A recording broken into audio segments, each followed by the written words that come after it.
When one first comes to the Sangha, one should live in a community, because one has to learn a lot. And by learning a lot, one finds out about the Sangha and finds one's own place in it and what its worth is, and one learns the basis of the practice, basis of the meditation practice. If you start going off on your own too quickly, you're likely to find either disappointment or trouble. Disappointment can come because one hasn't taken enough account of one's own kilesas. One's own kilesas are there, and when one puts on the robe, the kilesas are still there. They don't just fly away when you put on the yellow robes. And because of that, wherever one goes, one takes one's kilesas with one.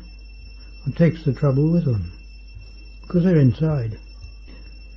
Because of that, you need to get the first grounding where there are the people who can keep you straight, where you can test yourself against other people, and in fact get rid of quite a number of the kilesas. The sort of outer ones, the more gross things, can be got rid of there. When one has done enough in the community, and one has learnt what's necessary, then one can go off on one's own into the forest or wherever one wants. And one can then gain value, but not everybody. Some people find that they go off to the forest and their mind's just wandering. They can't keep it still. They can't get down to the practices they used to. And those people probably are not suited to go to the forest. Certainly not to begin with anyway.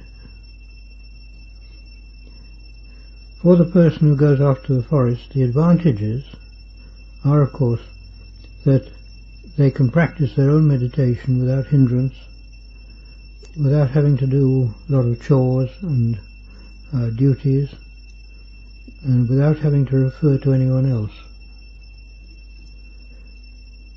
These are quite valuable things for the person, but if they're not careful, they can go the wrong way, and they can start getting upset, even angry at the difficulties in the forest, because there are difficulties. And if one's got the right attitude, the difficulties are a very good teacher. They're one of the best teachers, in fact. I mean, if you meet up with wild animals, tigers and the like, then you know there that you're face to face with a tiger. He can eat you up if he wants, and it's the only thing you've got on your side is Dhamma. And if you bring up the Dhamma, you'll be okay. But one's got to bring up the Dhamma and not just give way to fear. And many people give way to fear. This isn't good. The tiger may not eat you, but still it set up within you something which might cause a lot of trouble if you give way to it.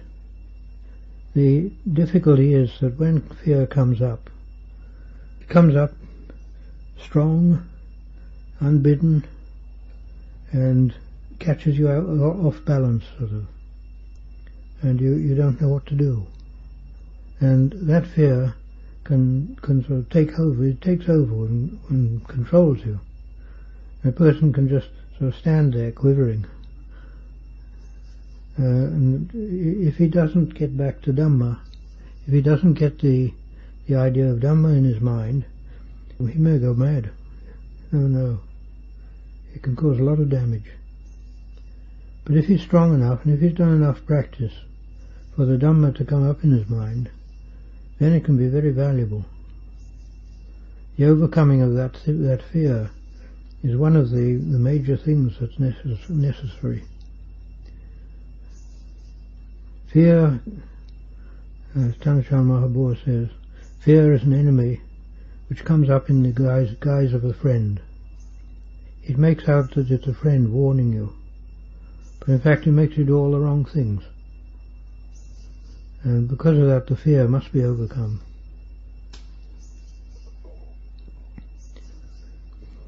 Going to the forest can be of great advantage. There's no doubt about it. But one shouldn't too easily go to the forest. One must remember, you may have problems coming up and questions coming up.